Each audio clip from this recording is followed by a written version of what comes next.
राजेश अपनी पत्नी सीमा के साथ शहर में रहता था और उसकी माँ सावित्री गांव में रहती थी। सावित्री ने अपने बेटे राजेश को बहुत संघर्षों से पाला था। जब राजेश पढ़ लिख गया तो वो शहर में ही नौकरी करने लगा और वहीं उसकी शादी सीमा से हो गई। ऑफिस की वजह से राजेश को गांव जाने का समय नहीं मिलता था, इसलिए वो अपनी माँ को पैसे भिजवा देता था ताकि सावित्री को किसी बात की कोई कमी ना हो। पर ये पैसे सावित्री के पास पहुँचते थे भी या नहीं, ये बात तो आगे की कहानी देखकर ही पता चलेगी। अच्छा, तुमने माँ को पैसे भेज दिए थे ना? हाँ, मैंने पैसे भेज दिए थे और माँ जी अभी मंदिर गई हैं। अभी मेरी मुनीम जी से बात हुई थी। तुम्हें ऑफिस को लेट हो रहा होगा, तुम्हारा नाश्ता लाती हो। अच्छा, मंदिर गई हैं, तो फिर तो उन्हें आने में टाइम लगेगा। चलो, पैसे तो पहुँच गए ना? पैसे तो तब पहुँचेंगे ना जब मैं पैसे भेजूंगी। फालतू के पैसे नहीं है जो मैं उस बुढ़िया को भेजती रहूं। अरे मेरे भी तो यहाँ पे खर्चे हैं। मैं जब पैसे मांगती हूँ तो मुझे कहते हैं कि बहुत खर्चा हो रहा है, कमाई कम है, और माँ को पैसे भेजने के लिए हर समय तैयार रहते हैं। मैं तो उस बुढ़िया को 1 रुपया भी ना भेजूं। इन पैसों से मैं अपने लिए शॉपिंग करूंगी। राजेश को लगता था कि उसकी माँ गाँव में बहुत खुश है, उसे कोई तकलीफ नहीं है, पर बेचारी सावित्री बहुत दुखी थी। एक तो बिल्कुल अकेली, ऊपर से पैसों की तंगी। सावित्री को सुनाई भी कम देता था। फोन पर जब भी राजेश बात करता तो सावित्री ज्यादा सुन नहीं पाती थी। एक माँ होने के नाते सावित्री बस अपने बच्चे को दुआएं ही देती रहती थी। माँ, मैंने तुम्हें पैसे भिजवाए थे, मिल गए क्या? जीते रहो बेटा। हाँ, मैं ठीक हूँ, मिलने आना, मैं तुम्हारे लिए खीर बनाऊंगी। माँ को शायद सुनाई नहीं दे रहा। सोच रहा हूँ माँ को कान की मशीन बनवा दूं। वैसे पैसे मिल ही गए होंगे, वरना मुनीम जी भी बता देते। अच्छा, मैं रखता हूँ। राजेश बेटा, सुन तो, वो पैसे। सावित्री बहन, फोन कट गया है, दोबारा आएगा तो बात कर लेना। अभी दुकानदारी का टाइम है तो मैं दोबारा बुला लूंगा। सावित्री घर आ गई। आज सावित्री के पास इतने भी पैसे नहीं थे कि वो अपने लिए एक वक्त की रोटी भी बना ले। जब तबीयत हद में खराब हो गई तो सावित्री ने राजेश के पास शहर जाने के बारे में सोचा। इधर सावित्री शहर की बस में बैठ गई, उधर सीमा अपनी शादी की सालगिरह की पार्टी अरेंज कर रही थी। राजेश, होटल तो बुक हो गया, पर तुमने मुझे एनिवर्सरी पर पहनने के लिए ड्रेस नहीं दिलवाई। आज ऑफिस से जल्दी आ जाना, फिर हम शाम को शॉपिंग के लिए चलेंगे। तुम भी कुछ खरीद लेना। ठीक है, मैं जल्दी आ जाऊंगा। अच्छा, मैं सोच रहा था माँ को भी शहर बुला लेते। कल हमारी शादी की सालगिरह पर वो भी हमें आशीर्वाद दे देती और कुछ दिन हमारे पास रह भी लेती। आज मुनीम जी को बोल दूंगा कि माँ से बात करा देंगे। तुम्हारे लिए सरप्राइज है, मैंने माँ को पहले ही बुला लिया है। वो कल सुबह की बस से आ रही है। क्या तुमने माँ को फोन भी कर दिया? सचमुच तुम बहुत अच्छी हो सीमा। तुम माँ का कितना ख्याल रखती हो, उन्हें टाइम पर पैसे भी भेजती हो और उनका हालचाल भी पूछती रहती हो। Thank you so much. मैं तो ऑफिस के काम में इतना ध्यान ही नहीं दे पाता, पर मुझे खुशी है कि तुम एक बहुत अच्छी बहू होने का फर्ज तक निभा रही हो। अच्छा, मैं ऑफिस जा रहा हूँ, शाम को जल्दी आ जाऊंगा। फिर शॉपिंग पर चलेंगे और माँ के लिए भी एक अच्छी साड़ी खरीद लेंगे। राजेश ऑफिस चला गया। इधर कुछ घंटों बाद सावित्री अपने बेटे के घर पहुंची। सावित्री को देखकर सीमा परेशान हो गई। ये मुसीबत कहाँ से आ गई? मेरा तो सारी एनिवर्सरी की पार्टी का मजा ही किरकिरा हो जाएगा। और अगर इस बुढ़िया ने राजेश को सच बता दिया कि इसे कोई पैसे नहीं मिले तो मेरी चोरी पकड़ी जाएगी। इसे यहाँ से भगाना ही होगा। माँ जी, आप और यहाँ शहर में अचानक? हाँ बहू, कुछ दिनों से तबीयत ठीक नहीं है, सोचा तुम दोनों से भी मिल लूंगी और कुछ पैसे राजेश से ले लूंगी। मुझे दवाई लेनी है, खांसी बहुत ज्यादा है। राजेश कहाँ है बहू? माँ जी, वो तो कुछ दिनों के लिए ऑफिस के काम से बाहर गए हैं, 3-4 दिन में लौटेंगे और मुझे भी अपनी सहेलियों के साथ 2 दिन के लिए बाहर जाना है, तो अभी तो मैं आपको यहाँ रुकने के लिए नहीं कह सकती। और पैसे तो मेरे पास बिल्कुल भी नहीं रहते, वरना मैं आपको दे ही देती। सॉरी, मैं आपकी कोई मदद नहीं कर सकती। अच्छा, मुझे लेट हो रहा है, आपको यहाँ रुकना है या मैं घर लॉक कर दूं? बहू, 1 गिलास पानी तो पिला दो। वो आज हमारे घर पानी नहीं आया, पानी बिल्कुल भी नहीं है। सामने पानी की टंकी लगी है ना सड़क पर, आप वहां से पी लो, मुझे ताला लगाने में देर हो रही है। सावित्री थकी हारी बस में बैठकर अपने बेटे बहू से मिलने आई थी। उसे लग रहा था कि कुछ दिन उसे यहाँ रुककर आराम मिलेगा, पर बहू ने तो उसे 1 गिलास पानी भी नहीं पूछा। बेचारी सावित्री लड़खड़ाती हुई घर से बाहर निकल गई।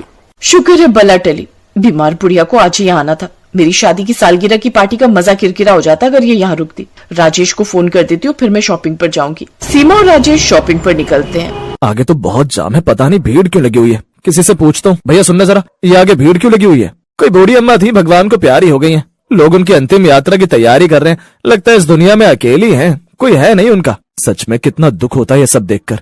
बच्चे अपने माता पिता को कैसे घर से निकाल देते हैं। कोई बदनसीब माँ होगी जिसकी अंतिम यात्रा में उसका कोई अपना ही नहीं है। छोड़ो न राजेश, तुम क्यों मूड खराब कर रहे हो? कल हमारी शादी की सालगिरह है, ये सब बोलकर मुझे परेशान मत करो। इन सब चीजों के लिए मेरे पास टाइम नहीं है। तुम कोशिश करो गाड़ी आगे बढ़ाने की, वहां साइड से निकाल लो। राजेश तो ये बात जानता ही नहीं था कि अब उसकी माँ इस दुनिया में है ही नहीं। वो बूढ़ी औरत कोई और नहीं बल्कि राजेश की माँ सावित्री थी। सीमा ने जब सावित्री को घर से निकाल दिया, पानी भी नहीं पूछा, तो सावित्री को गहरा सदमा लगा और भूखी प्यासी सड़क पर चलते चलते सावित्री गिर गई। उसे वहीं दिल का दौरा पड़ गया और उसने सड़क पर ही अंतिम सांस ले ली। राजेश जैसे ही गाड़ी आगे बढ़ाता है और राजेश की नजर अपनी माँ पर पड़ जाती है। राजेश के पैरों के नीचे से मानो जमीन खिसक गई और उसके मुंह से दर्द भरा एक ही शब्द निकला, माँ। क्या हुआ राजेश, तुमने गाड़ी क्यों रोक दी? माँ, ये सब क्या हो गया?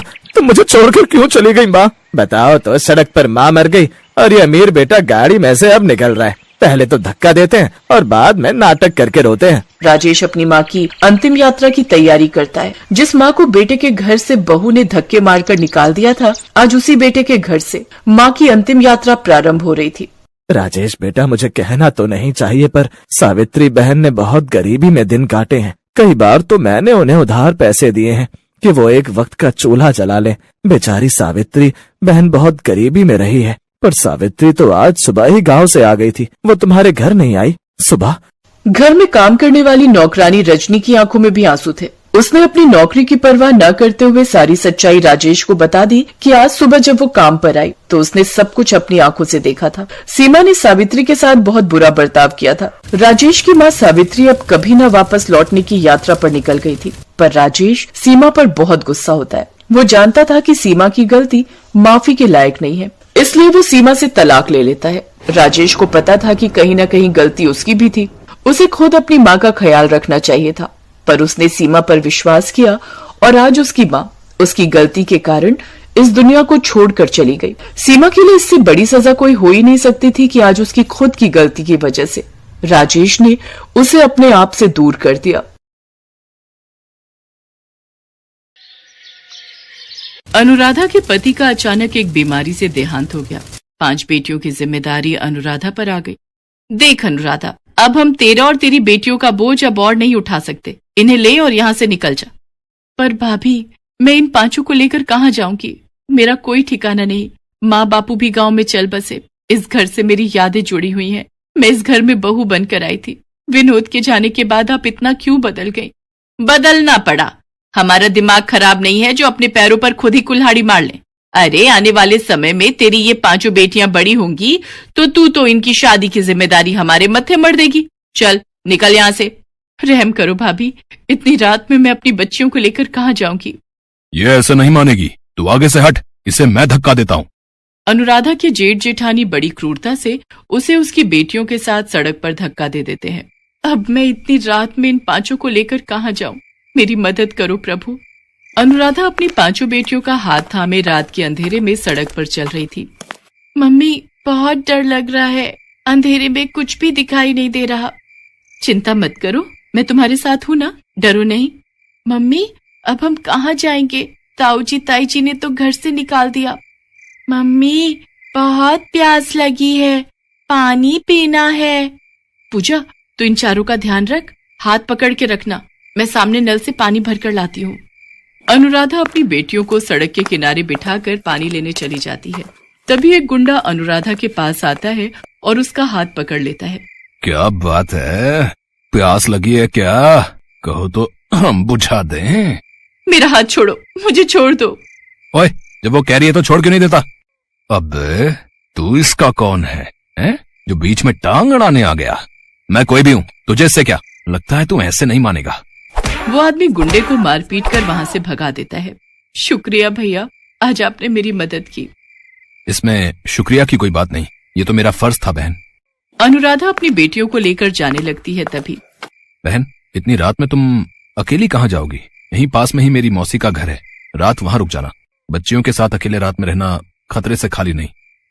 मम्मी, हम सबको भूख लगी है।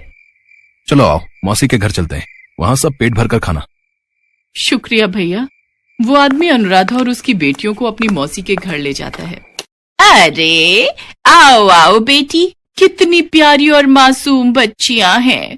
तुम्हारी कहानी सुनकर सचमुच मेरा भी दिल भर आया। कैसे निर्दयी लोगों की दुनिया बनती जा रही है। बेटी, तुम चिंता मत करो, तुम आराम से यहाँ जितने दिन चाहे रह सकती हो। मौसी जरा इधर आना। मैं कह रहा था बच्चियों को भूख। मौसी और वो आदमी बातें करने लगते हैं। कुछ देर बाद, माँ पानी पीना है, तुम यहीं पलंग पर बैठो, मैं लेकर आती हूँ। देखो मुन्नी भाई, बड़ी मुश्किल से ये चिड़िया और उसके चूजे हाथ में आए हैं। तुम्हारे तो दोनों हाथों में चांदी है, तुम अपनी दुकान आराम से चला सकती हो। बात तो तू ठीक कह रहा है, पर इसे शक तो नहीं हुआ ना कि ये कोठे पर लाई गई है और तू इसे और इसकी बेटियों को बेचने के लिए यहाँ लाए है? अरे नहीं मुन्नी भाई, बस अब तुम जल्दी से मेरे पैसे मुझे दो, मैं यहाँ से जाऊं।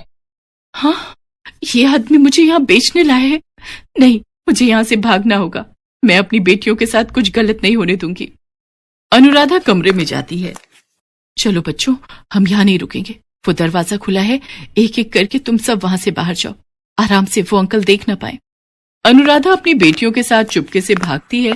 तभी उस व्यक्ति की नजर उन पर पड़ जाती है और वो उन्हें पकड़ने के लिए दौड़ता है। मुन्नी भाई, हमें इन्हें पकड़ना होगा। हे ईश्वर, मेरी मदद करो प्रभु, भागो मेरी बच्चियों, और तेज, हमें इनके हाथ नहीं आना। तभी अनुराधा देखती है सामने हनुमान मंदिर है और वहां घंटियों की आवाज आ रही है। चलो बच्चों, जल्दी से हनुमान मंदिर में चलते हैं, वहां हमें कोई कुछ नहीं कहेगा। अब हम लोग इन्हें नहीं पकड़ सकते, ये हनुमान मंदिर में चली गई है। किसी ने हमें वहां देख लिया तो पुजारी और सब लोग हमें पुलिस को पकड़वा देंगे। कैसी किस्मत खराब है, इस सौदा भी हाथ से चला गया है। चलो वापस चलते हैं। हे बजरंगबली, आज आपने मेरी और मेरी बेटियों की जान बचाई, आप धन्य है प्रभु। बजरंग बली तो शरण में आए हर भक्त की मदद करते हैं, यहाँ तुम्हें डरने की कोई जरूरत नहीं है। पर बेटी, तुम इतनी घबराई हुई क्यों हो? अनुराधा पुजारी जी को अपनी सारी दुख भरी कहानी बताती है। बेटी, तुम चाहो तो इसी हनुमान मंदिर में रहकर प्रभु की सेवा करो, यहाँ तुम्हें किसी प्रकार का कोई डर नहीं। पुजारी जी की बात सुनकर अनुराधा को थोड़ी तसल्ली होती है।